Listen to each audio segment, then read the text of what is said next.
My previous video, I talked about towards the end of the video, the impending implosion, which seems nigh inevitable.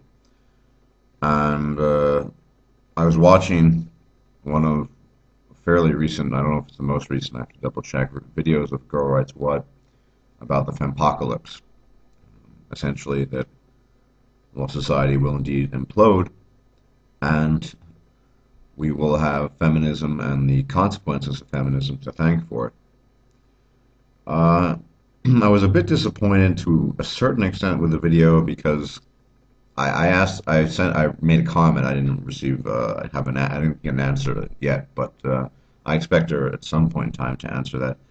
And I'm making this video response. I don't want to put words in her mouth, but I wanted to address this whole idea of the good old days, or going back to the way it was, as it were. People talk about this very often. I think, in particular, social conservatives, and I'm not a social conservative politically. As I said, I'm pretty much a libertarian. But this idea that the good old days, at some point in time, when, say, the man was the master of the house and what have you, those were in fact the good old days, and men had it good. Well, I'd beg to differ. I don't think certainly, ostensibly at least, from what we can gather from the past, men were accorded more respect than as quote unquote patriarchs of their household. They were given more respect than they are now. That's not very, that's not saying much, of course. But if you look at the actual position of the mass of men, I'm not talking about aristocracy or nobility, but the masses of men, say in the 19th century or even the Middle Ages, most men have been throughout the ages cheap or viewed, and of course it's been put into practice. They've been a utility. They've been viewed as cheap, expendable labor. That has been the role of man throughout known history and beyond known history, beyond written history. There's archaeological evidence for this as well. So the notion of the good old days, as tempting as it is to fall for that, is a bit of a misnomer, and I think it's fallacious. A yearning for some sort of utopic past that never was, and that's okay in the sense that humanity suffers from this. We've all had this. People, the 8th century, late 8th century Greek poet and writer Hesiod famously wrote the Theogony. In it, might be works and days. My reference might be slightly off. He wrote two major works. He talks about a progression of, say, gold, of the golden age, uses metals as a reference, then to the silver, then to bronze, and so on and so forth. So there's always been this yearning for a greater past. Without the Garden of Eden, of course, depending on your religious position, is of course a metaphor for the good old days as well. And it's very tempting to fall for the idea of the good old days for men. But the fact is, if the days were indeed so good when the man was the quote unquote master of his household, when he was allegedly accorded respect, why was he sent down the mine shaft to die? And did he die? Why did multiple men, many men, die en masse in such situations? Men, as I said, have always been cheap labor. They've been sent off to die in wars for tyrants in the past, monarchs, various magnates who thought it was their right to do so, to send these men to their deaths. And no doubt in the past there was much trumpeting of propagandistic, patriotic bullshit that accompanied the sending of the men to their deaths, as it is the case these days with regards to unjust wars and the nonsense of that matter. Only in the 20th and 21st centuries, it was mostly states. States composed of several modern monarchs who do the same thing. Make no mistake, we can see the same thing happening today. I don't talk about it much, but I am a libertarian, and I think war should only be waged if absolutely necessary. And none of the wars we're engaged in are necessary. We are killing people over there that had nothing to do with anything, that it wasn't relevant, and we're sending our own countrymen to die for well, essentially the military-industrial complex, and that's pretty fucked up. But the worst thing about it is we send them to death on the false notion that they're doing something magnificent and just, and they're acting as quote unquote patriots for their country, when in fact they are cheap expendable labor.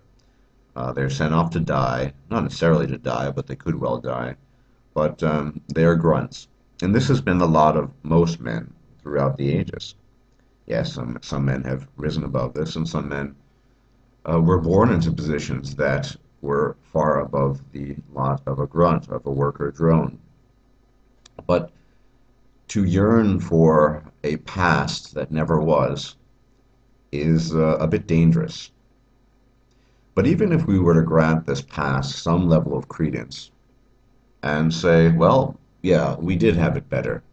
Back in the days, a man was the head of his household and a woman granted him respect and what have you. There's a much more salient point that needs to be made. And that point is simply that even if had been the case, there's no going back. There's no going back to the old ways. It's done. Society, whether we like it or not, and I don't mean just Western society.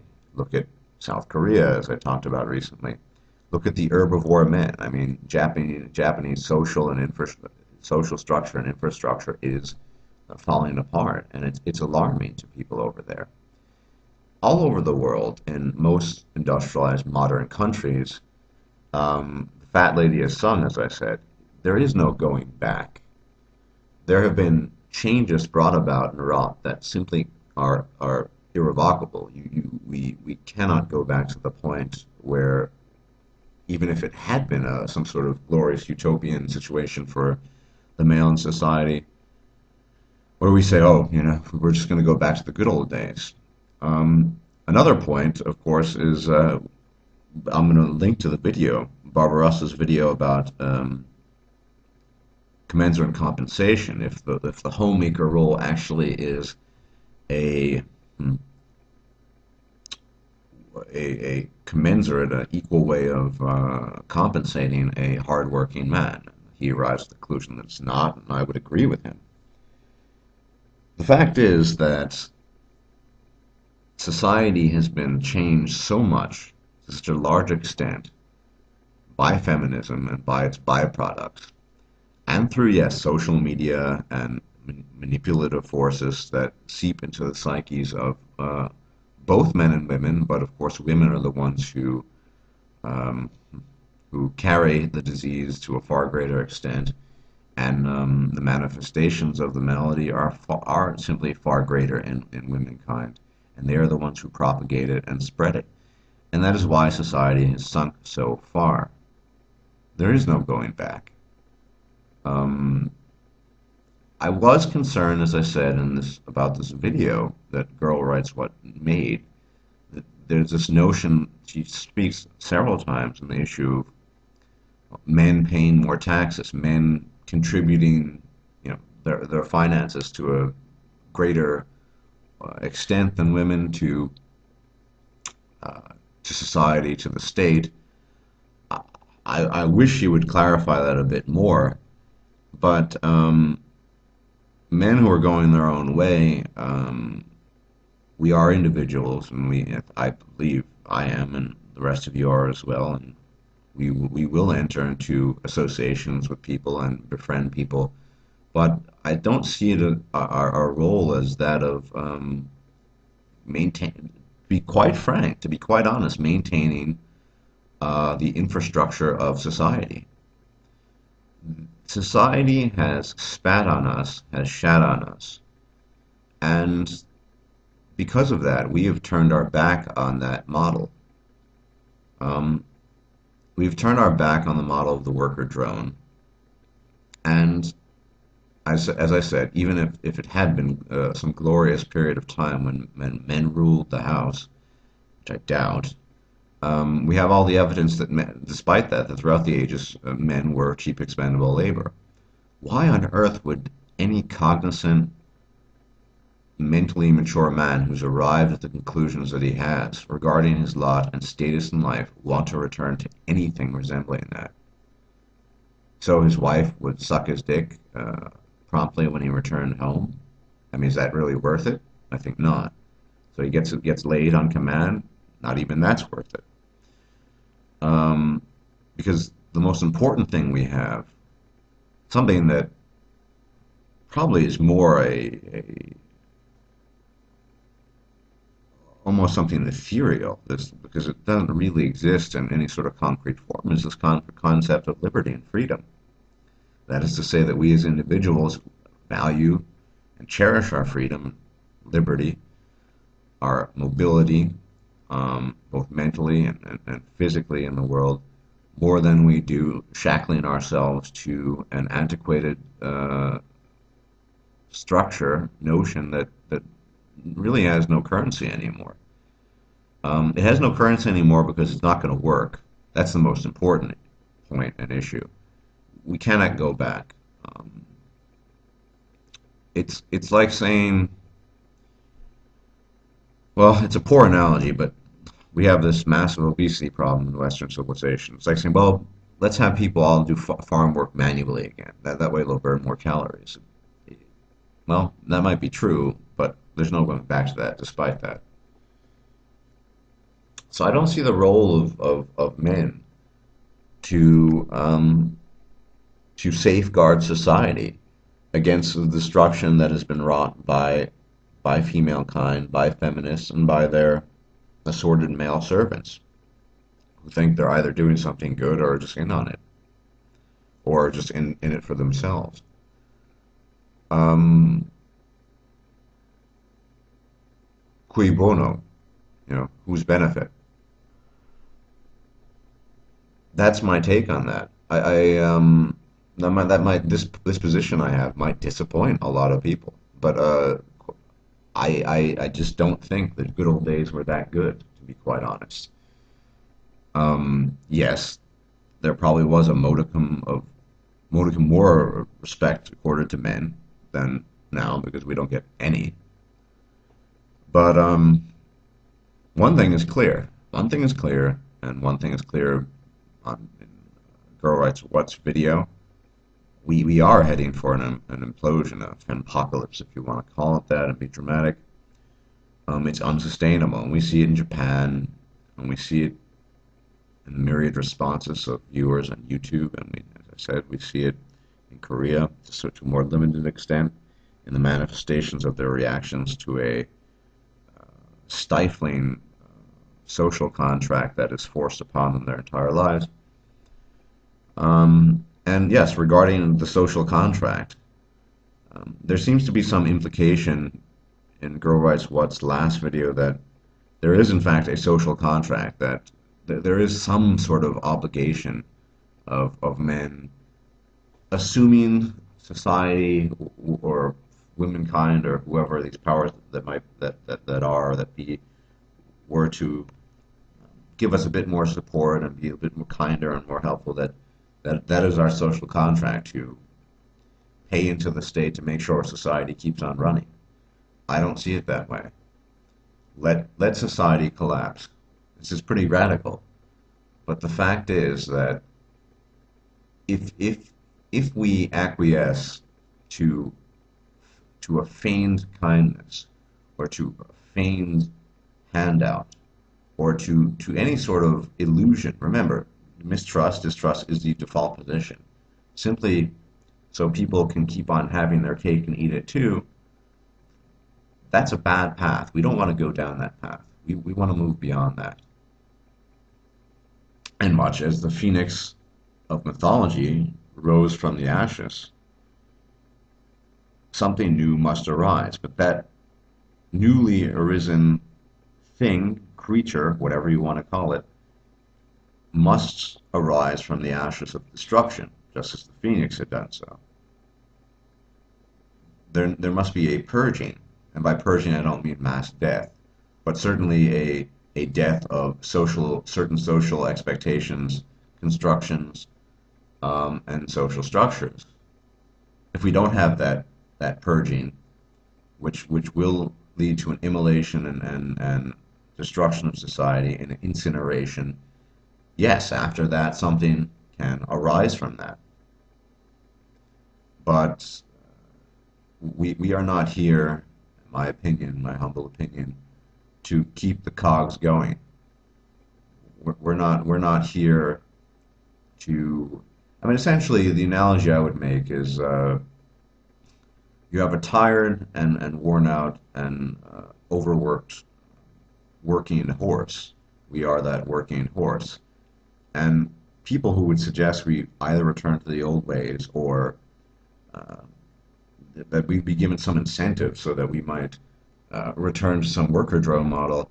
Think of it this way: the carrot or whatever vegetable of your choosing, and with the carrot that's dangled in front of the draft horse in a vain attempt to keep the draft horse prodding on. Even though the draft horse is overworked, tired, and probably doesn't have a whole lot more energy. Yes, there will be some horses that go for the carrot, but this horse is not going to do it, and I think many of my viewers won't, and I think most men are a bit too smart for that. Carrot is not enough. It really isn't. And we need to move beyond the carrot being dangled in front of our noses as a possible means of returning to the fold. Because the fold isn't that pleasant and never was. Cheap, expendable labor, that is what we have always been, and that is what we continue to be, only even less so. We don't even have this modicum of respect accorded to us in a familial environment. Whether or not that balanced it all out, well, it probably didn't. In fact, I'm almost certain it didn't. But that aside, on a final note, Barbara also made a comment in my last video, and I wanted to address that briefly. Yes, I do think eventually there will be splinter communities of men in the world. We will form communities and we'll pool our talents together and we will thrive and prosper. Inevitably, the female parasite will be attracted to that and try to get in. But I think men by that point in time, whenever that happens, will be cognizant enough and aware of these things that they will be on guard. Um, let's face it, the addiction to the vaginal orifice and the female will not go away anytime soon. The only thing we have are our wits and our knowledge of female nature. So these communities could very well exist. I think it's very likely. But it's going to take a while. But even so, if you want to look at the YouTube community, men going their own way, MRAs, well, look at Japan and the herbivore men. Of a sort, that forms a pocket bubble community within a larger community, a more sort of standard accepted community, socially accepted community. So you have that. You do have these communities. They do exist. People who reject certain tenets, who don't want to bow down to expectations placed on them that are wholly unjust. Um, yeah, that is happening, and it will happen. And when it does happen in a much more sort of profuse, uh, concrete manner, where you actually have real communities of men pooling, befriending each other, and pooling their talents and resources together. By the time that happens, that might well coincide with the implosion I spoke of, with the bus driving off the cliff. Um, and the only thing I can say to feminists and women and people who and men men who collaborate is that the following: when you look upon the blighted landscape that you've created and the desolation that you have wrought, do not look to the horizon, do not look to men, do not look to those who have detached themselves, look to yourselves. That's where you'll find the answers. Look to your actions. By their deeds you shall know them, and by your own deeds you shall know yourself. Thanks for watching.